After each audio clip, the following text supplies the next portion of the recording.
नमस्कार, आज की बात में आपका स्वागत है। सुशांत सिंह राजपूत की मौत के केस में आज एक नया मोड़ आया और मुझे लगता है ये मोड़ बहुत महत्वपूर्ण है। अब इस केस की जांच ड्रग्स के एंगल से होगी। कहीं सुशांत की मौत के पीछे ड्रग्स का कनेक्शन तो नहीं? नारकोटिक्स कंट्रोल ब्यूरो इसकी जांच करेगा। एनसीबी के डायरेक्टर राकेश अस्थाना ने इस बात को कंफर्म किया है। हमारे संवाददाता अतुल भाटिया ने बताया कि सीबीआई के साथ साथ एनफोर्समेंट डायरेक्टरेट ने जो जानकारी हासिल की और जो जानकारी शेयर की उसमें ड्रग्स कनेक्शन का शक भी है। इसलिए ईडी ने एनसीबी से संपर्क किया है, एक चिट्ठी लिखी है। असल में सवाल यह है कि रिया चक्रवर्ती या फिर सुशांत के घर में रहने वालों में से कोई ड्रग्स सप्लाई करने वालों के टच में था। सुशांत के घर में जो पार्टियां होती थी, रिया चक्रवर्ती अपने दोस्तों के साथ जो पार्टियां करती थी, क्या उनमें ड्रग्स का इस्तेमाल होता था? इसकी जांच की जाएगी। अब इन सवालों को जांच के दायरे में लाया जाएगा। चर्चा इस बात की भी है कि पूछताछ के दौरान सुशांत के घर में रहने वाले सर्वेंट्स ने, हाउस मैनेजर्स ने यह बात कही थी कि सुशांत के घर में जो पार्टियां होती थी उसमें ड्रग्स का इस्तेमाल होता था। पता तो यह भी चला कि मुंबई पुलिस से पूछताछ के दौरान नीरज नाम के कुक ने दावा किया था कि सुशांत के घर में हफ्ते में 2 बार पार्टी होती थी जिनमें ड्रग्स का इस्तेमाल होता था। कुछ ऐसी भी खबरें सामने आई हैं कि नीरज ने मुंबई पुलिस को यहां तक बताया कि 11 जून को उसने मैरिजुआना की सिगरेट भरकर सुशांत को दी थी। ये सिगरेट्स वो एक बॉक्स में रखते थे। 14 जून को उनके कमरे से सिगरेट्स का एक बॉक्स खाली मिला था। हालांकि कुछ दिन पहले हमारी संवाददाता नम्रता ने भी नीरज से बात की थी। उसने नशे के बारे में, ड्रग्स के बारे में खुलकर तो कुछ नहीं कहा था, लेकिन इसकी तरफ इशारा जरूर किया था। नीरज ने बताया था कि न्यू ईयर के बाद सुशांत की तबीयत ठीक नहीं रहती थी, इसलिए सुशांत कई बार पार्टियों में शामिल नहीं होते थे, लेकिन पार्टियां लगातार होती रहती थी। नीरज की यह बात भी मैं आपको सुनवा देता हूं। रिया मैम के फ्रेंड्स वगैरह आते थे, उनके जो भाई हैं वो भी आते थे, फ्रेंड्स वगैरह आते थे, तो वो भी सर के ही फ्रेंड बन गए थे।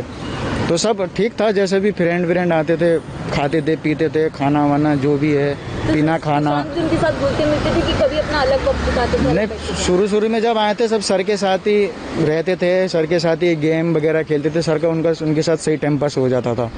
फिर उनका सर अगर वो कर भी रहे हैं अपना एंजॉय, तो सर अगर मन नहीं कर रहे तो उनका एंजॉय वो भी करते रहते थे, क्योंकि सर ने खुद छूट दे रखा था, करो कुछ नहीं कहते थे सर। तो वो लोग अगर कुछ भी एंजॉय करना रहेगा तो टेरिस पे एंजॉय जो भी करना है उनको, पार्टी वार्टी होता था। क्योंकि सर की थोड़ी बहुत तबीयत डाउन हो जाती, तबीयत डाउन थी, तो सर ने लास्ट न्यू ईयर में उन्होंने जो थोड़ा बहुत कुछ पार्टी वार्टी करते थे उन्होंने बंद कर दिया था। तो उनको वो चीज़ सब अच्छा नहीं लग रहा था, तो वो थोड़ा रेस्ट करते थे, दिन में सो जाते थे। अच्छा, सुशांत को पार्टी वार्टी अच्छा नहीं लगता था, तो रेस्ट करते थे। हाँ, इनको छूट दी गई थी। हाँ, टेरिस वेरिस पे जो भी हम ही सर्विस करते थे, हम ही लेके जाते थे जो भी तो चाहिए रहेगा। होता था पार्टी में क्या कुछ होता था? सबका तो नाम नहीं पता, सब नाम तो मेरे को पता नहीं है। जो भी उनके फ्रेंड्स लोग आते थे, जो दोस्त के फ्रेंड वगैरह आते थे, 4-5 जने होते थे, और मैम तो होती थी। मतलब हफ्ते में 1-2 बार कभी कभार होता था पार्टी, उसमें वहाँ पर पार्टी वार्टी होती रहती। तो ये पार्टी वार्टी आम था, मतलब ये हमारे लिए तो आम ही था, क्योंकि पार्टी तो जरूर होती थी, लेकिन सुशांत की मौत के इस केस में ड्रग्स का कनेक्शन एक नया एंगल है, नया सवाल है। इस पर ज्यादा जानकारी देने के लिए मेरे साथ इंडिया टीवी के संवाददाता अतुल भाटिया हैं। अतुल, आपने जो जानकारी दी, मैंने बहुत सारी जानकारी शेयर की दर्शकों के साथ में, कैसे एनसीबी इस जांच में शामिल होगी, कुछ और अपडेट आपके पास है? रजनीश, सबसे बड़ी बात यहां पर यह है कि एनसीबी, क्योंकि पहले ईडी इस पूरे मामले की इन्वेस्टिगेशन कर रही थी, उसके बाद सीबीआई को इस पूरे मामले की इन्वेस्टिगेशन दी गई, और जब ईडी ने अपनी सारी जानकारियां, जो भी चाहे वो रिया से पूछताछ की गई थी, उसके अलावा उसके भाई शौविक से पूछताछ की गई थी, और जितने भी गवाह जो लोग उस दिन उस सुशांत के घर पर थे, उन लोगों से ईडी ने पूछताछ की थी। जो चार्टर्ड अकाउंटेंट से उनसे पूछताछ की गई थी। तो उसके बाद जो ईडी ने पूरी जानकारी निकाली थी, जो सबूत इकट्ठा किए थे, वो सारी जानकारियां सीबीआई के साथ शेयर की।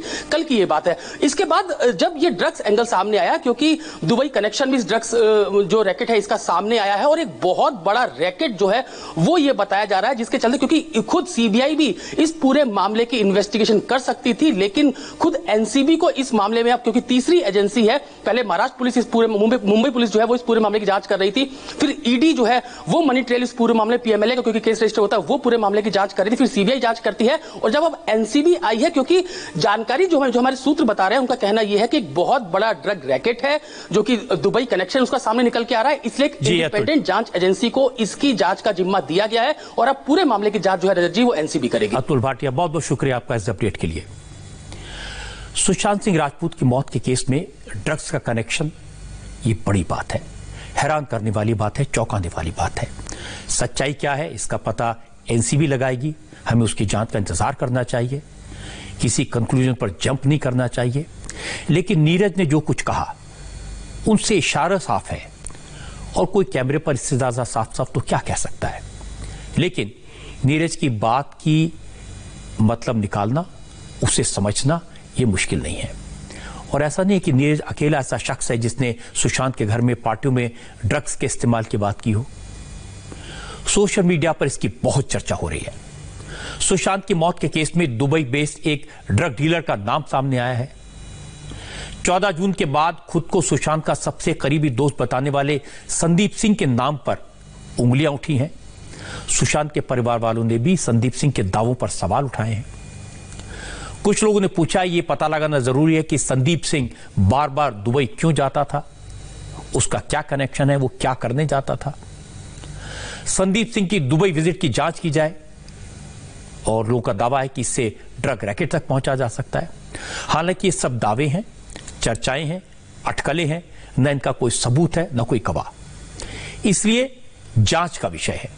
लेकिन इतना सही है कि जो संदीप खुद को सुशांत का सबसे करीबी दोस्त बता रहा है, उसकी कॉल डिटेल से एक बात साफ हुई कि 1 साल से उसकी सुशांत सिंह राजपूत से कोई बात नहीं हुई थी। हालांकि सुशांत की मौत के बाद से संदीप लगातार सुशांत के परिवार वालों के साथ दिखाई दिया। सबसे पहले हॉस्पिटल पहुंचा, लेकिन कॉल डिटेल से यह खुलासा हुआ कि 14 जून से 16 जून तक संदीप ने कूपर हॉस्पिटल की एम्बुलेंस के ड्राइवर से 4 बार बात की। अब सवाल ये पूछा जा रहा है कि एम्बुलेंस ड्राइवर को संदीप ने 4 बार फोन क्यों किया, दोनों के बीच क्या बात हुई। हालांकि अब तो संदीप सिंह किसी से बात नहीं कर रहे हैं, लेकिन पिछले हफ्ते हमारी संवाददाता जोयता मित्रा ने संदीप से बात की थी। उस समय संदीप ने कहा था, ऐसा लगता है कि सुशांत ने यह कदम खुद उठाया, लेकिन क्यों उठाया यह कोई नहीं बता सकता। अंतिम 7 दिन की अगर आप पूछेंगे तो मुझे नहीं लगता कि वो सुशांत के अलावा कोई और बोल सकता है, क्योंकि उसकी तकलीफ सिर्फ वही जान सकता है। मीतू दीदी तो उसके साथ थी, घर पे थी, बस एक दिन के लिए वो गई कहीं। मुझे ऐसा लगता है सुशांत बहुत इंटेलिजेंट था, और वो शाहरुख खान को बहुत चाहता था, और शाहरुख के ही कदमों पे वो चलता था। और शाहरुख खान के बाद टीवी पे सबसे बड़ा इंसान सुशांत ही हुआ। जरूरत नहीं थी ये करने की, इतना अपने साथ कई लोगों को मार के चला गया वो। सच बोलूं तो मेरा भी मन नहीं करता है अब पिक्चरें बनाने का या इंडस्ट्री में रहने का, सच बोलूं तो मेरे कई दोस्त मुझे मैसेज करते हैं कि यार अब बम्बई नहीं आऊँगा, नहीं बनना है एक्टर, नहीं बनानी है फिल्में।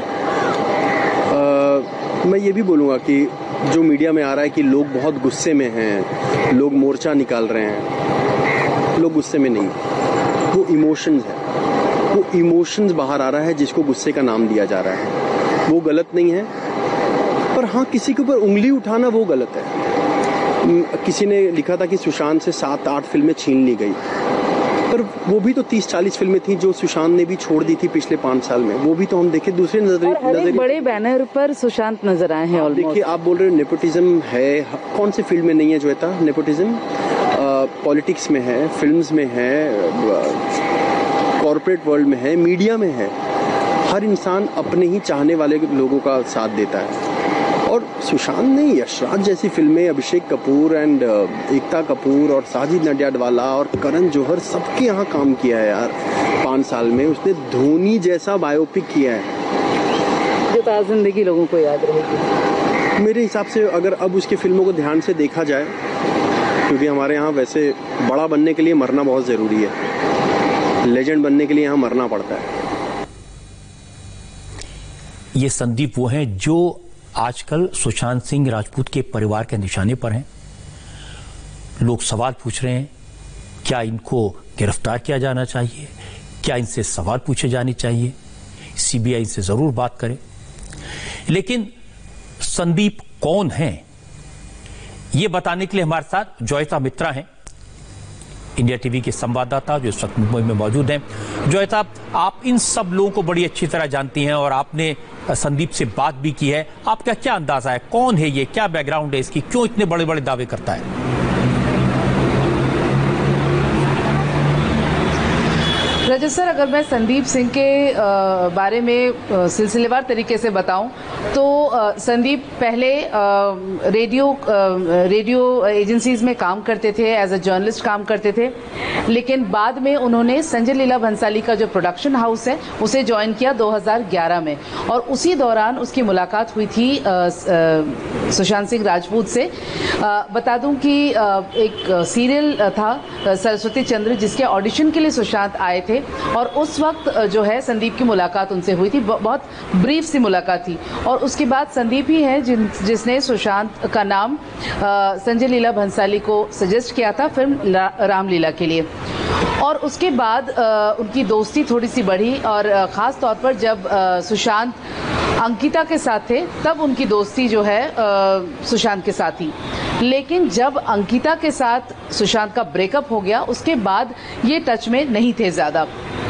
और अब जो है संदीप ने अपने कुछ फिल्म्स प्रोड्यूस किए हैं, भूमि, सरबजीत और मोदी जो उनकी आखिरी फिल्म थी वो उन्होंने प्रोड्यूस किया है। तो एक बार फिर से संदीप जो है वो सुशांत के टच में आए थे, वो एक फिल्म बनाना चाहते थे, और ऐसा संदीप का मानना है कि संदीप को एज अ डायरेक्टर जो है वो सुशांत सिंह लॉन्च करना चाह रहे थे, क्योंकि सुशांत जो है उन्होंने उसको संदीप ने एक प्लेटफॉर्म दिया था रामलीला के लिए, उनको इंट्रोड्यूस किया था। सो इट्स अ पे back moment, that's what Sandeep had told us. Joita, एक और सवाल ये है कि ये जो संदीप सिंह है, संदीप सिंह जोइता, ये नजर आए थे हॉस्पिटल में उनके परिवार वालों के साथ। अब उनके परिवार वाले कह रहे हैं कि हम तो बिल्कुल जानते नहीं इनको, ये क्या रहस्य है?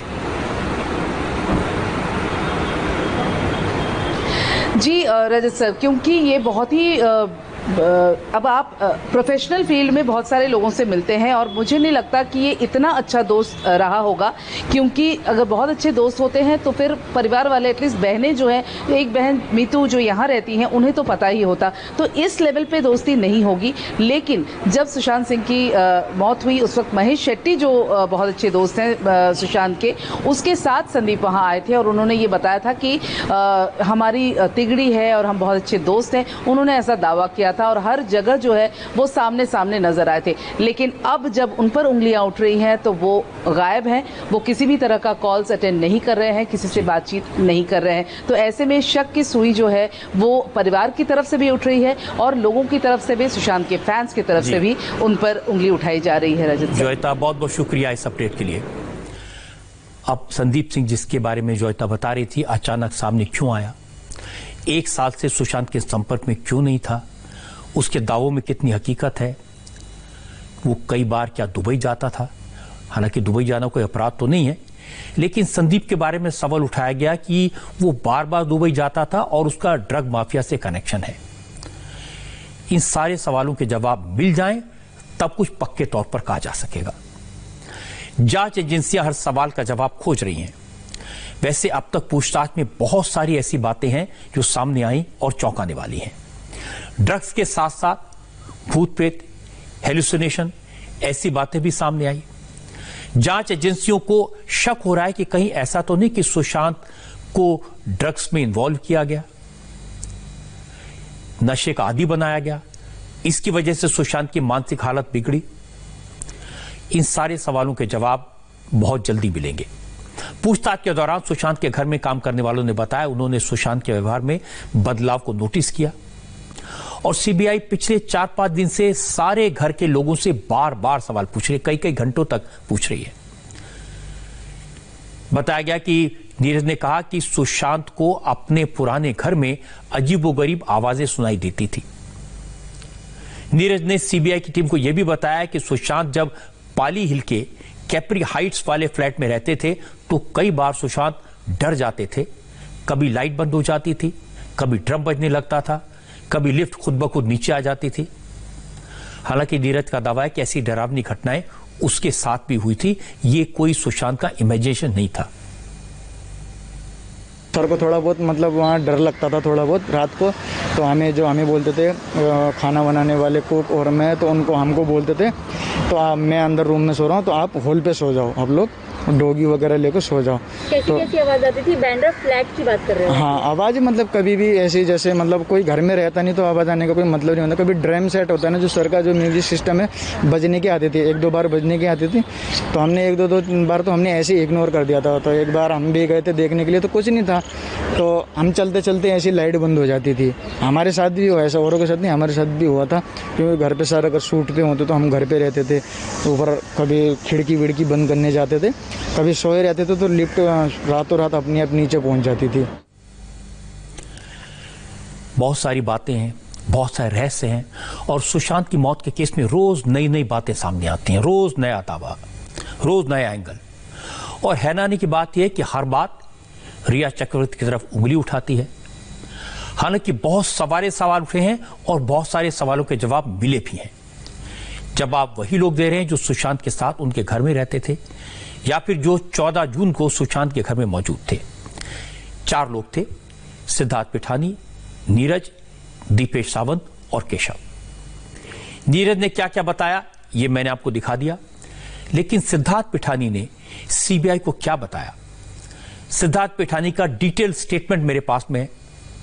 सिद्धार्थ ने सीबीआई के सामने पूरी जानकारी शेयर की, कई चौंकाने वाले खुलासे किए। सिद्धार्थ पिठानी ने सीबीआई को क्या बताया ये मैं आपको दिखाऊंगा, लेकिन पहले सीबीआई के सामने सिद्धार्थ पिठानी ने काफी लंबा चौड़ा बयान दिया है। मुंबई पुलिस को भी उसने बहुत सारी बातें बताई थी। सीबीआई ने सिद्धार्थ पिठानी से करीब 11.5 घंटे पूछताछ की। वो 1 साल से सुशांत के संपर्क में था, इसलिए उसने पिछले 1 साल की पूरी डिटेल दी है। मैं आपको उसके मेन पॉइंट्स बता देता हूं क्योंकि वक्त उतना नहीं है। सबसे बड़ा सवाल यह था कि 14 जून को सुशांत के घर में क्या हुआ था। सिद्धार्थ पिठानी वहां मौजूद था, सबसे सीनियर था। उसने सीबीआई को बताया कि 14 जून की सुबह 10 से 10:30 के बीच वो हॉल में आया और सिस्टम पर काम करने लगा। कुछ ही मिनटों के बाद केशव आया। उसने कहा कि सुशांत सर दरवाजा नहीं खोल रहे। सिद्धार्थ के मुताबिक उसने ये बात दीपेश को भी बताई और उसके बाद दोनों ने सुशांत के रूम का दरवाजा खटखटाया, लेकिन सुशांत ने दरवाजा नहीं खोला। सिद्धार्थ पिठानी ने सीबीआई को बताया कि इसी बीच सुशांत की बहन मीतू ने उसे फोन किया और मीतू ने कहा कि सुशांत अपना फोन नहीं उठा रहे, उन्होंने कई बार कॉल की। सिद्धार्थ ने कहा कि उसने फिर मीतू को घर आने के लिए कहा और बताया कि सुशांत दरवाजा नहीं खोल रहे और दीपेश को वॉचमैन के पास भेजा ताकि वो किसी चाबी बनाने वाले को बुला ले। सिद्धार्थ ने अपने स्टेटमेंट में बताया कि चूंकि वॉचमैन ने ज्यादा कोऑपरेट नहीं किया, बहुत देर लगा रहा था, तो फिर सवाल ये उठाया जा रहा था कि सिद्धार्थ को चाबी वाला मिला कहां से। उसने सीबीआई को बताया कि वो चाबी वाले को जानता नहीं था, न उसके पास उसका नंबर था। उसने गूगल पर सर्च किया और वहीं से रफीक चाबी वाले का नंबर निकाला। दोपहर 1:06 पर उसने चाबी वाले को फोन किया। सिद्धार्थ ने उससे कहा कि रफीक ने उससे 2000 रुपए मांगे और लॉक का फोटो और घर का एड्रेस व्हाट्सएप करने को कहा। सिद्धार्थ ने सारी डिटेल्स भेज दी और सिद्धार्थ ने अपने बयान में बताया कि यह सारी बात सुशांत की बहन मीतू को भी उसने फोन पर बता दी। इसके बाद दोपहर 1:20 पर रफीक अपने एक साथी के साथ सुशांत के घर पर पहुंचा और जब उसने कहा कि यह ताला ऐसा है, ये कंप्यूटराइज्ड लॉक है, इसकी चाबी नहीं बन सकती, तो उसने लॉक तोड़ने की बात कही। रफीक ने कुछ ही मिनटों में लॉक तोड़ दिया। इसके बाद उसे 2000 रुपए देकर रवाना कर दिया। सवाल यह था जब दरवाजा खुल गया तो सबसे पहले उन लोगों ने क्या देखा, किसने सुशांत की बॉडी को सबसे पहले देखा। इस पर सिद्धार्थ ने सीबीआई को डिटेल में बताया कि लॉक टूटने के बाद सबसे पहले वो खुद और दीपेश रूम के अंदर गए। कमरे में अंधेरा था, लेकिन जब दीपेश ने लाइट जलाई तो सुशांत को हरे रंग के कपड़े से पंखे पर लटका हुआ देखा। इसके आगे सिद्धार्थ ने जो कुछ बताया वो ध्यान से सुनने लायक है। उसने कहा कि सुशांत के पैर बेड के बगल में थे। मंजर देखने के बाद वो दोनों शॉक्ड थे। कुछ समझ नहीं आया क्या करें। उन्होंने तुरंत सुशांत की बहन मीतू सिंह को फोन पर सारी बात बताई और जल्दी आने को कहा। इसके बाद सिद्धार्थ पिठानी ने 108 नंबर पर फोन करके घटना की जानकारी दी। अब सवाल यह था, जब पुलिस को जानकारी दे दी गई थी, सुशांत की बहन रास्ते में थी, आने वाली थी, तो फिर सुशांत की बॉडी को फंदे से क्यों उतारा गया? इंतजार क्यों नहीं किया गया? जब यह पूछा गया तो सिद्धार्थ ने बताया कि कुछ ही मिनटों के बाद उसके पास चंडीगढ़ में रहने वाली सुशांत की दूसरी बहन नीतू सिंह का कॉल आया। फोन पर उन्हें सारी जानकारी दे दी गई। नीतू सिंह को बताया गया कि सुशांत फांसी से लटका हुआ है और उसकी मौत हो चुकी है, शरीर ठंडा है। सिद्धार्थ का कहना है कि इसके बाद फोन पर ही उसे पीछे से सुशांत की जीजा ओपी सिंह की आवाज आई। ओपी सिंह, मैं आपको बता दूं, पुलिस ऑफिसर हैं, और ओपी सिंह ने ही सुशांत को नीचे उतारने को कहा। सुशांत की सिस्टर नीतू ने भी सुशांत को नीचे उतारने को कहा। और सिद्धार्थ का दावा है कि इसके बाद उसने नीरज से चाकू लाने को कहा। सिद्धार्थ ने अपने स्टेटमेंट में बताया कि उसने चाकू से सुशांत के गले पर लटका कपड़ा काटा। उसने और दीपेश ने बेड पर चढ़कर सुशांत को पंखे से नीचे उतारा, बेड पर लिटा दिया, और तब तक सुशांत की सिस्टर मीतू घर पर आ चुकी थी। मीतू ने पूछा, क्या सुशांत जिंदा है? और फिर ऐसा कहकर उन्होंने सुशांत को ठीक से बेड पर रखने को कहा। सिद्धार्थ ने सीबीआई को बताया कि उसने दीपेश और नीरज ने सुशांत को बेड पर रखा, सुशांत के गले में लगा कपड़ा निकाला, सुशांत को सीपीआर देकर रिवाइव करने की कोशिश की, लेकिन कोई रिस्पांस नहीं मिला। और इसके बाद बांद्रा थाने की पुलिस मौके पर पहुंच गई। क्योंकि सिद्धार्थ पिठानी ने अपने स्टेटमेंट में यह बात साफ तौर पर बताई कि उसने सुशांत को पंखे से लटका हुआ देखा, इसलिए सीबीआई का फोकस इसी बात पर था कि क्या इस दौरान सिद्धार्थ या आसपास मौजूद किसी और शख्स ने पंखे से लटके सुशांत की कोई फोटो ली, कोई वीडियो बनाया। हमारे संवाददाता सचिन चौधरी और राजेश कुमार ने भी कल देर रात सिद्धार्थ से इसी सवाल का जवाब जानने की कोशिश की, लेकिन सिद्धार्थ अब सिर्फ इतना कहते हैं कि जो कुछ बताना था मैंने सीबीआई को बता दिया और मैं कैमरे पर कुछ नहीं बताऊंगा।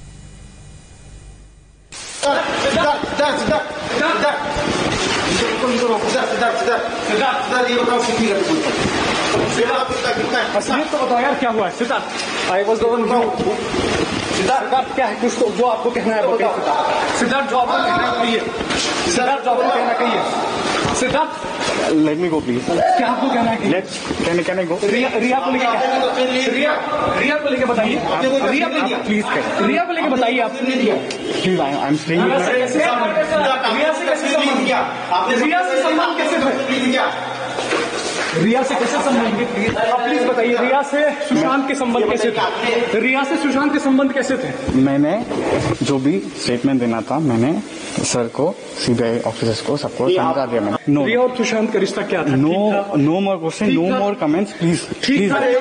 एक सवाल का जवाब दीजिए। आपने कोई तस्वीर ली थी क्या? ये वो सवाल उठाया जा रहा है कि आपने सबसे पहले सुशांत की डेड बॉडी को देखा, तो आपने उनकी लटकती हुई कोई तस्वीर देखी थी? आप प्लीज जाइए यहाँ से। लेकिन आपने कोई तस्वीर दी है लटकती हुई फांसी के फंदे पर? आप जाइए। रिया से सुशांत के रिश्ते कैसे थे वो बताइए। नहीं, आप जाइए। देखिए सवाल है, लेकिन सबसे अहम सवाल है वो कि क्या आपने उनकी सुशांत की बॉडी जब देखी थी तब आपने कोई तस्वीर, तब आपने कोई तस्वीर वहां पर ली थी क्या? क्योंकि सबसे बड़ा सवाल आपके ऊपर उठाया जा रहा है कि आपने तस्वीर क्यों नहीं ली जब लटकती हुई सुशांत की डेड बॉडी की?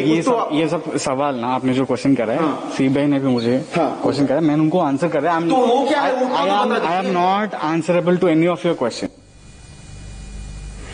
जो सवाल हमारे संवाददाता पूछ रहे थे, जानने की कोशिश कर रहे थे, वो सारे सवाल सीबीआई ने सिद्धार्थ से पूछे। सीबीआई ने सिद्धार्थ से यह भी जानने की कोशिश की आखिर 8 जून को क्या हुआ था। रिया चक्रवर्ती अचानक सुशांत के घर से क्यों चली गई?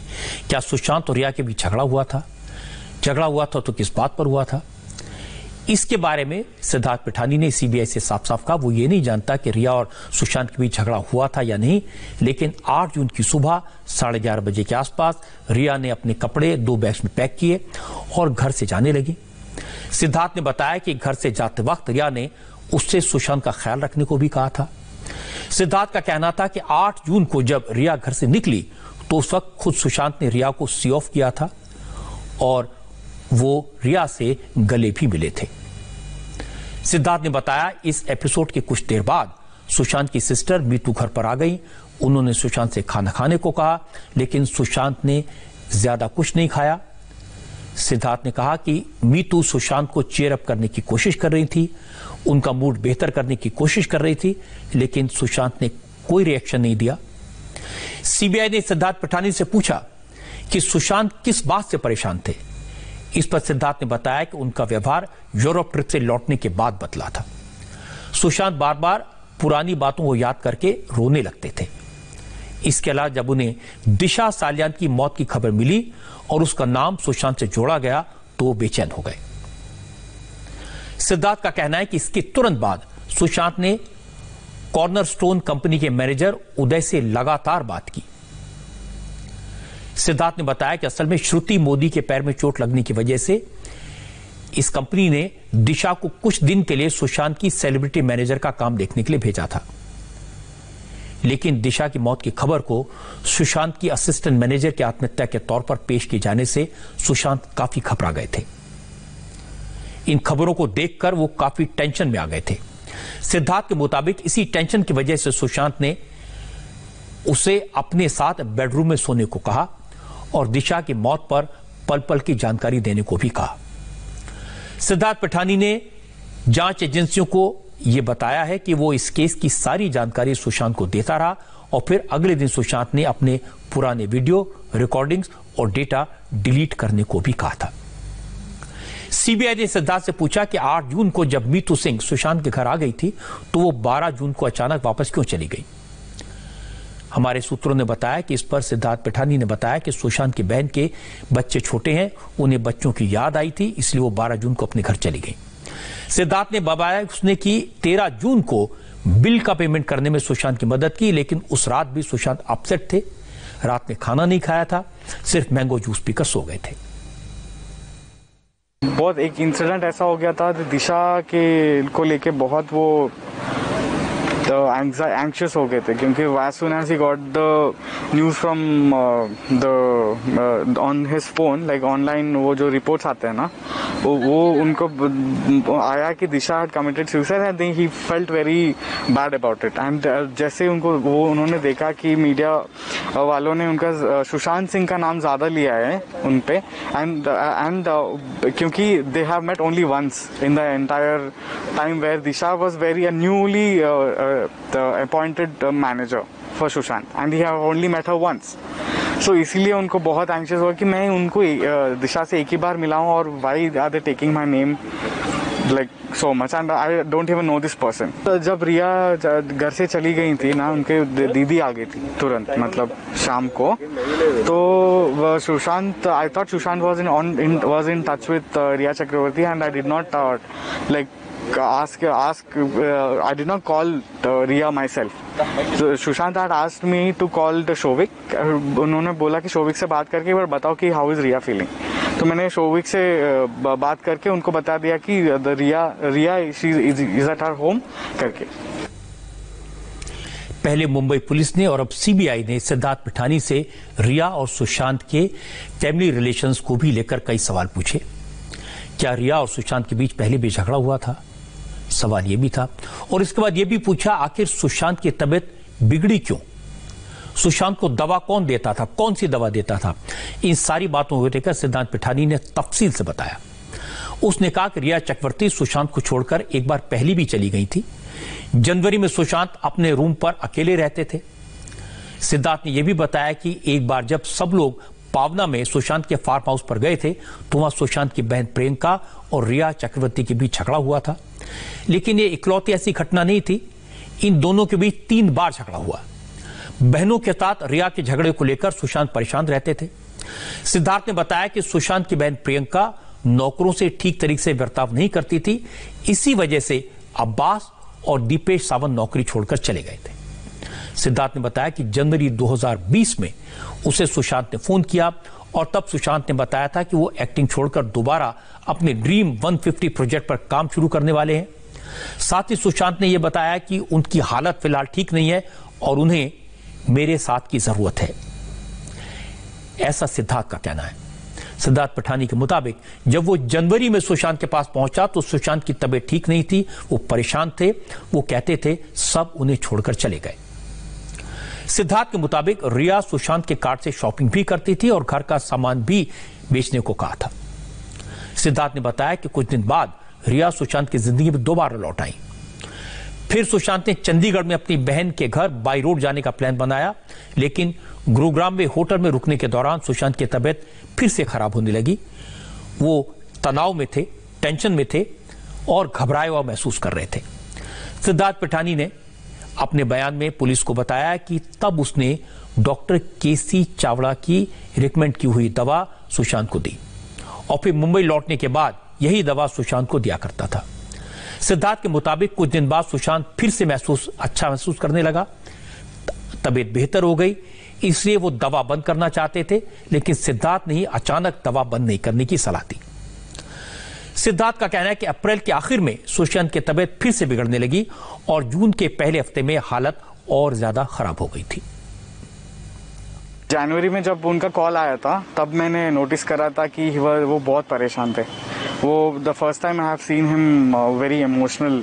वो मेरे को उन्होंने मेरे से बात करी फ़ोन से, मैंने इमीडिएटली एक फ्लाइट पकड़ के उनके पास आ गया।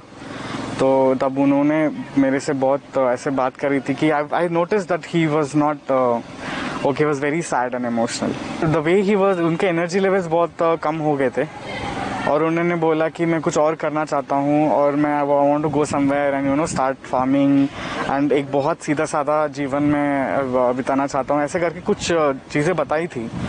तो आई वॉज लाइक ठीक है, I will help you in whatever form I can करके मैं तुरंत उनके पास आ गया था। Since then from till now I am with him. Actually I really wish I knew कि वो ट्रिगर पॉइंट्स कहाँ से थे, क्योंकि मैं सिर्फ सुशांत को 1 साल से जानता था और जब भी हम साथ में थे वी वर हैप्पी टुगेदर। मतलब सब लोग साथ में थे, हमारा टीम होता था, क्या उनको हेल्प करने के लिए काम वाले होते थे, अच्छा खाना हम लोग सब खाते थे, जो भी हम कॉन्वर्जेशंस करते थे बहुत प्रोफाउंड और बहुत एजुकेटिव होते थे। तो उसमें मैंने नोटिस नहीं करा कभी कि he was going through anything, and I really wish I asked him some more details about his कि आप how are you feeling and all. I really wish, but I don't know anything about like what he was going through. Siddharth Pithani का पूरा बयान मैंने आपको इसलिए सुनवाया क्योंकि इस केस में बहुत सारी अटकलें हैं, बहुत सारे कंफ्यूजन हैं। सिद्धार्थ पिठानी वो व्यक्ति है जो उस वक्त घर में था और जितने लोग थे उनमें सबसे सीनियर था।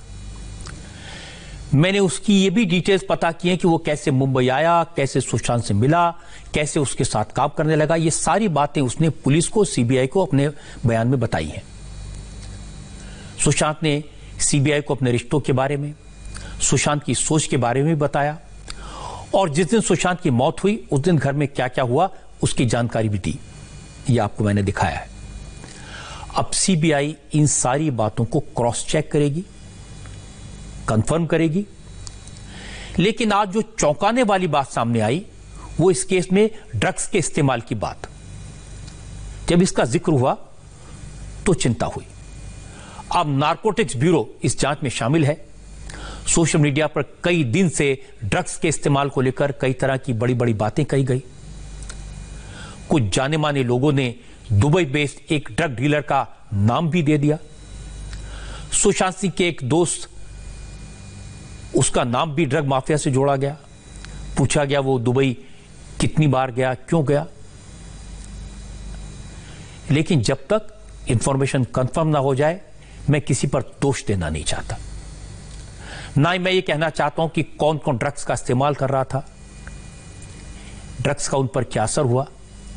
लेकिन इतना जरूर कहूंगा कि मैंने बहुत सारे लोगों से सुना है कि मुंबई की फिल्मी दुनिया में ड्रग का चलन तो है, लेकिन कभी कहीं किसी ने कोई कंफर्म इंफॉर्मेशन नहीं दी। सुनी सुनाई बातें सब कहते हैं। अब संभव है इस केस के बहाने ड्रग माफिया के कनेक्शन सामने आ जाएं, ड्रग सप्लाई करने वालों तक कानून के हाथ पहुंचें, और अगर ऐसा हो पाया तो यह सबके लिए अच्छा ही होगा। एक बड़ी खबर आज उत्तर प्रदेश से आई है। उत्तर प्रदेश पुलिस ने उस लड़की को गिरफ्तार कर लिया है जिसके जहरीले वीडियो आज सोशल मीडिया पर दिन भर वायरल हुए।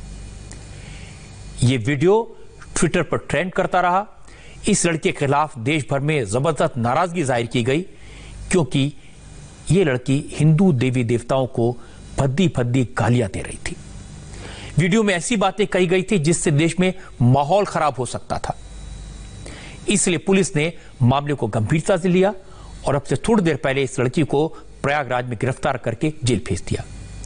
इस मामले की अच्छी बात यह कि बड़ी संख्या में मुस्लिम भाइयों बहनों ने भी इस लड़की की भाषा, उसके अंदाज और उसके अल्फाज पर ऑब्जेक्ट किया, आपत्ति जताई और उसे तुरंत गिरफ्तार करने की मांग की। उसके खिलाफ सख्त से सख्त एक्शन लेने को कहा, क्योंकि इस लड़की ने इतनी गंदी जुबान इस्तेमाल की है, ऐसी ऐसी गालियां निकाली है, इस तरह के अश्लील शब्दों का इस्तेमाल हिंदू देवी देवताओं के बारे में किया है, उसे सुनाना तो दूर, किसी के लिए सुनना भी मुश्किल है। लड़की मुसलमान है, हिंदुओं को सबक सिखाने की बात कह रही है, इस वजह से तनाव बढ़ा। उसने राम, सीता और तमाम हिंदू देवी देवताओं को गालियां देते हुए कई सारे वीडियोस बनाए हैं और यूट्यूब पर अपलोड कर दिए। वीडियो में लड़की अपना नाम हीर खान बताती है। इस लड़की ने अपना एक यूट्यूब चैनल शुरू किया जिसका नाम रखा ब्लैक डे 5 अगस्त। इसने अपनी वीडियो में सबसे ज्यादा भगवान राम और माता सीता के खिलाफ अपशब्द बोले हैं। सोशल मीडिया पर जब यह वीडियो वायरल हुआ तो ट्विटर पर उसे अरेस्ट करने की मांग शुरू हुई। #अरेस्ट हीर खान दिन भर ट्रेंड करता रहा और शाम होते होते लखनऊ से लेकर प्रयागराज तक हीर खान के खिलाफ केसेस दर्ज हुए और अब से थोड़ी देर पहले प्रयागराज के खुलबाबाद थाने में हीर खान पुलिस की गिरफ्त में आ गई।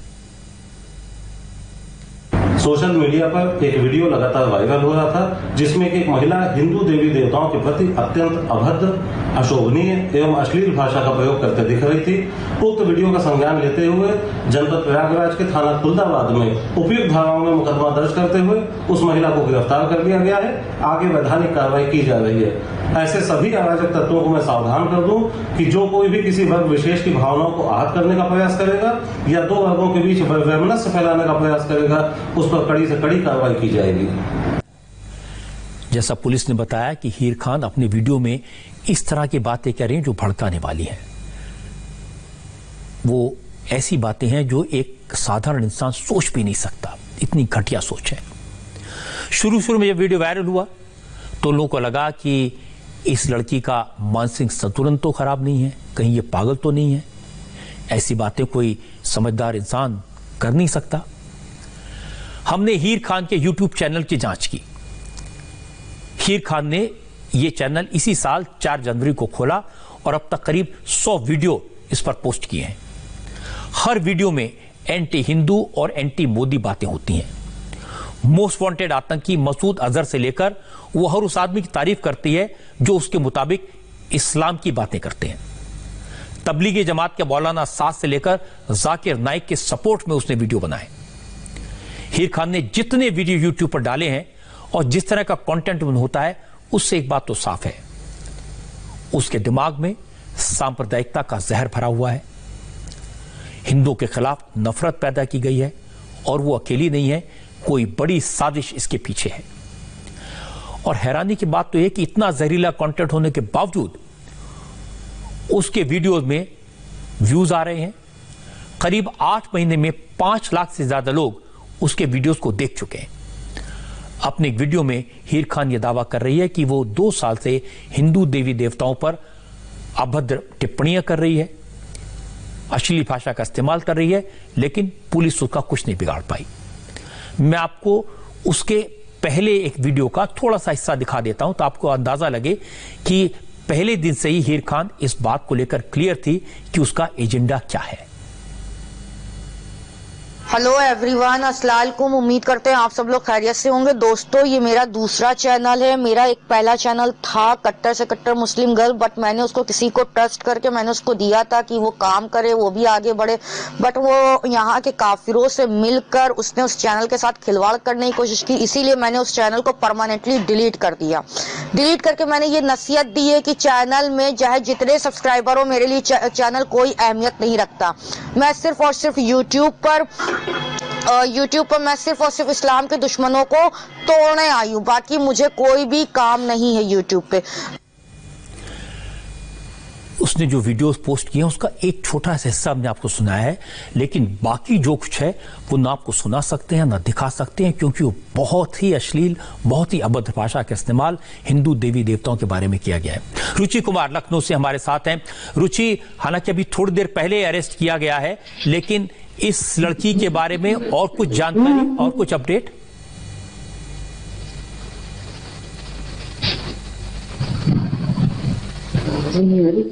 मुश्किल है आज का ज़माने में टेक्नोलॉजी के वजह से बात करना, लेकिन कोशिश करेंगे फिर से बात करें रुचि कुमार से। लेकिन एक बात मैं आपसे कहना चाहता हूं, एक लड़की वीडियो बनाए, हिंदू देवी देवताओं के बारे में अपशब्द कहे, तो इसे एक आइसोलेटेड मामला मानकर छोड़ा जा सकता है। यह भी माना जा सकता है किसी एक सिरफिरे की हरकत को ज्यादा तवज्जो देना ठीक नहीं है, उसको लेकर ज्यादा परेशान नहीं होना चाहिए। लेकिन मुझे लगता है कि जिस तरह से उत्तर प्रदेश की पुलिस ने एक्शन लिया वो ठीक किया। अब इस लड़की से सख्ती से पूछताछ होनी चाहिए, पता करना चाहिए कि ये अकेली है या इसके पीछे कई लोग हैं, क्या ये साजिश है? क्योंकि पिछले कई दिन से जो घटनाएं हो रही हैं, सोशल मीडिया को जिस तरह से इस्तेमाल करके देश का माहौल खराब करने की कोशिश हो रही है, वो किसी बड़ी साजिश की तरफ इशारा जरूर करता है। कुछ दिन पहले बेंगलुरु में फेसबुक पर इसी तरह एक पोस्ट में भगवान कृष्ण के खिलाफ लिखा गया था। इसके जवाब में एक सिरफिरे ने, आपको याद होगा, मोहम्मद साहब पर कमेंट कर दिया था और दंगे जैसी हालत बन गई थी। अब इस लड़की का वीडियो वायरल किया गया, मकसद एक ही है, देश का माहौल खराब किया जाए। अगर कोई इसके वीडियोस पर कमेंट करने लगे तो और दंगा हो सकता है, झगड़ा हो सकता है, तनाव बढ़ सकता है। इससे सावधान रहने की जरूरत है। पुलिस सतर्क है, लेकिन आम लोगों को इस बात पर ध्यान देना होगा, इस तरह की हरकतों पर बिना सोचे समझे रिएक्ट न करें। अगर आपको ऐसी कोई जानकारी मिले, ऐसा कोई वीडियो दिखे, तो इसकी खबर पुलिस को दें। इस तरह की हरकतों पर कैसे रिएक्ट करना चाहिए, यह हमें बहरीन की घटना से सीखना चाहिए। कुछ हफ्ते पहले आपने सोशल मीडिया पर एक वीडियो पोस्ट देखा होगा, जिसमें एक मुस्लिम महिला बहरीन के सुपरमार्केट में गणेश जी की प्रतिमा को तोड़ती हुई दिखा रही है। ये मैंने आपको आज की बात में इसका जिक्र किया था।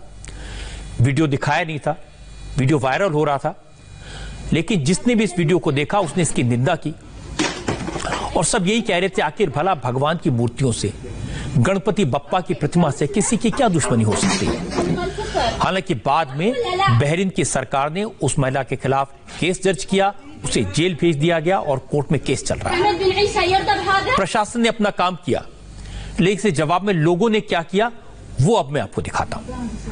दरअसल प्रतिमा तोड़ने वाली इस खबर को बहरीन में काम करने वाले एक हिंदुस्तानी लड़के दिव्य पांडे ने देखा। दिव्य पांडे ने उस सुपरमार्केट के ओनर से बात की। दिव्य ने उससे कहा, अगर वो गणपति की टूटी हुई मूर्तियां उन्हें दे देंगे तो मूर्तियों को सही तरीके से विसर्जित कर देंगे। दिव्य को ये प्रतिमाएं तुरंत तो नहीं मिली, क्योंकि कोर्ट में केस चल रहा था। सबूत के तौर पर मूर्तियों का, प्रतिमाओं का दुकान में होना जरूरी था। लेकिन जब अदालत का काम पूरा हो गया तो सुपरमार्केट ओनर ने दिव्य पांडे को ये मूर्तियां दे दी। खास बात यह रही कि इसके लिए उसने उनसे एक पैसा भी नहीं लिया। दिव्य पांडे पैसे देने को तैयार थे, लेकिन दिव्य पांडे उन मूर्तियों को लेकर घर पर आए, पहले उनकी प्राण प्रतिष्ठा की, फिर संबंध में जाकर उनका विसर्जन किया। और वीडियो देखने के बाद थोड़ा अजीब सा भी लगा, क्योंकि बहरीन जो एक कंट्री है, ये अगर मैं रीजन के हिसाब से बोलूं तो बहुत फ्रेंडली, बहुत अच्छे लोग हैं यहाँ पे। ऐसा कभी कुछ देखने को नहीं मिलता है। मिडिल ईस्ट में सबसे ज्यादा मंदिर अगर आप देखेंगे तो आपको बहरीन में मिलेंगे, और कुछ तो 100 साल पुराने मंदिर है यहाँ पे। तो बहुत अनयूजुअल था, जो यकीन ही नहीं हो रहा था। तो वहाँ का जो मैनेजमेंट था वो भी बहुत सपोर्टिव था, because it was equally hurtful for them as well. उन्होंने भी यकीन, उनको भी विश्वास नहीं हो रहा था। तो जब उन्होंने मुझे मूर्ति दी तो उन्होंने कोई भी पैसे मुझसे नहीं लिए। 8-10 मूर्तियां थी। They didn't charge me even a single penny. मैंने ऑफर भी किया था बट उन्होंने रिफ्यूज किया। उन्होंने कुछ भी मुझसे तो मैंने मूर्ति खरीदी नहीं है, मैंने बस मूर्ति वहां से ली है। और फिर मैं उनको घर लाया गणेश चतुर्थी वाले दिन ही। कई मूर्ति की हालत कुछ ज्यादा ही खराब थी, जो थोड़ी सी खंडित हुई थी, उनको मैंने स्थापित किया, उनकी पूजा करी मंदिर में रख के। और मेरे घर से मेरे ख्याल से 2 मिनट की वॉकिंग पे होगा बीच, यहाँ पे जिसमें मैंने प्रोवाइड करी। दिव्य पांडे ने जो किया वो हमारी संस्कृति है, वो भारत की परंपरा है, हमारे देश की पहचान है। दिव्य ने जो किया वो सही किया। नफरत फैलाने वालों के लिए इससे बेहतर जवाब और क्या हो सकता था। अगर कोई नफरत की बात करे, अगर कोई दूसरे धर्म के लोगों के खिलाफ बात कहे तो उस पर नाराज होकर रिएक्शन ना करें, क्योंकि आपका ओवर रिएक्शन, आपकी एक छोटी सी गलती पूरे देश का माहौल खराब कर सकती है। और ये उन लोगों की विजय होगी जो माहौल खराब करना चाहते हैं और माहौल खराब करने के लिए इस तरह के वीडियोस पोस्ट करते हैं। बहुत संयम और सावधानी बरतने की जरूरत है। आगे बढ़ते हैं। आज दिल्ली का एक वीडियो सोशल मीडिया पर काफी चर्चा में रहा है। दिल्ली पुलिस का कांस्टेबल एक लड़के को पीटता हुआ दिखाई दिया। तो मैंने इंडिया टीवी रिपोर्टर से कहा, इस वायरल वीडियो की जांच करें, सच्चाई क्या है और सच्चाई क्या मिली ये मैं आपको दिखाऊंगा। आज एक वीडियो के कारण दिल्ली पुलिस की बड़ी बदनामी हुई। हकीकत पता चली तो लोग कहने लगे पुलिस ने काम तो ठीक किया लेकिन करने का तरीका गलत था। असल में कल से ट्विटर पर, फेसबुक पर एक वीडियो वायरल हो रहा है जिसमें दिल्ली पुलिस का कांस्टेबल सड़क पर एक लड़के को पीटते हुए दिखाई दे रहा है। क्योंकि बच्चे को पीटना देखने में दर्दनाक लग रहा है, इसलिए लोगों ने सवाल उठाए। क्योंकि इस तरह से किसी को पीटने का हक तो पुलिस को है नहीं, लेकिन पुलिस बिना किसी वजह से बच्चे को क्यों पीटेगी? जब इस सवाल का जवाब नहीं मिला तो मैंने अपने रिपोर्टर जतिन शर्मा को इसकी हकीकत पता करने को कहा। जतिन ने जो बताया वो हैरान करने वाला है। ये वीडियो दिल्ली के आर.के. पुरम इलाके का है। घटना 22 अगस्त की रात की है। दरअसल दिल्ली पुलिस के कांस्टेबल रात को गश्त पर थे। आर.के. पुरम के इस इलाके में नशीली चीजों का कारोबार होता है, साथ ही देर तक नशा करने वाले घूमते रहते हैं। वीडियो में जिस शख्स को पुलिस वाला पीट रहा है वो भी नशे की हालत में था। पुलिस वालों ने उसे सड़क से उसके घर जाने को कहा, लेकिन जब वो नहीं माना तो कांस्टेबल ने उसे डंडे से मारा। हालांकि अब कांस्टेबल के खिलाफ डिसिप्लिन इन्वेस्टिगेशन शुरू हो गया है और एडिशनल डीसीपी इस केस की जांच कर रहे हैं। दरअसल 4 दिन पहले यानी कि 22 तारीख का ये वीडियो बताया जा रहा है। ये संगम सिनेमा है आर.के. पुरम इलाके के अंदर और ठीक इसी संगम सिनेमा के सामने रात को तकरीबन 2:30 बजे के आसपास दिल्ली पुलिस के 2 पुलिसकर्मी जो कि इस इलाके में गश्त कर रहे थे, दिल्ली पुलिस का ये कहना है कि सड़क के बीचों बीच इसी जगह पर एक युवक नशे की हालत में पड़ा हुआ मिला। पुलिस ने उसको हटाने की कोशिश की। दिल्ली पुलिस का ये भी कहना है कि लगातार इस इलाके में ड्रग तस्करी के जो मामले हैं वो शिकायतें मिल रही थी, उसी को लेकर रात भर यहाँ पर पेट्रोलिंग की जाती है। लेकिन नशे में धुत युवक सड़क के बीचों बीच पड़ा मिला, जिसके बाद पुलिस ने उसको हटाने की कोशिश की। लेकिन वीडियो में साफ तौर पर दिख रहा है कि युवक पर 2 बार एक पुलिसकर्मी ने वार किया है और वार करने के बाद जो सड़क पर युवक लेटा हुआ था वो जो हाथ उठाकर माफी भी मांग रहा था। लेकिन जैसे ये वीडियो वायरल हुआ, दिल्ली पुलिस का साफ तौर पर कहना है कि इस मामले में एडिशनल डीसीपी वेस्ट द्वारा इंक्वायरी बिठा दी गई है। अगर मान भी लें कि लड़का नशे में था, ये भी मान लें कि लड़के के पास नशे की गोलियां मिली थी, वो ड्रग्स का कारोबार करता था, तो भी पुलिस वालों को इस तरह से पीटने का हक तो नहीं है। लेकिन यह भी सही है, अगर पुलिस ऐसी सख्ती ना करे तो क्या करे, ऐसे लोगों पर काबू कैसे करे? जरूरत इस बात की है कि पुलिस के लोगों को ट्रेनिंग दी जाए, इस तरह के मामलों को कैसे हैंडल किया जाए। और सोशल मीडिया पर जो वीडियो डाले जाते हैं, जो दावे किए जाते हैं, उन पर भी हम आंख बंद करके यकीन न करें, क्योंकि हकीकत क्या है, फसाना क्या है, कोई नहीं जानता।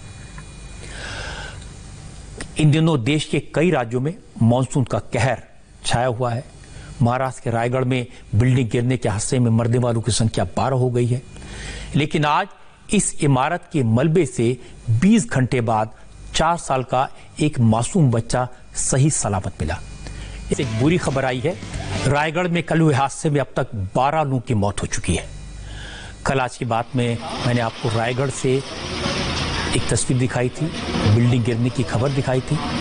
आज जब मलबे को हटाने का काम पूरा हुआ तो मलबे से 3 शव निकाले गए। इलाज के दौरान 9 लोगों ने दम तोड़ा।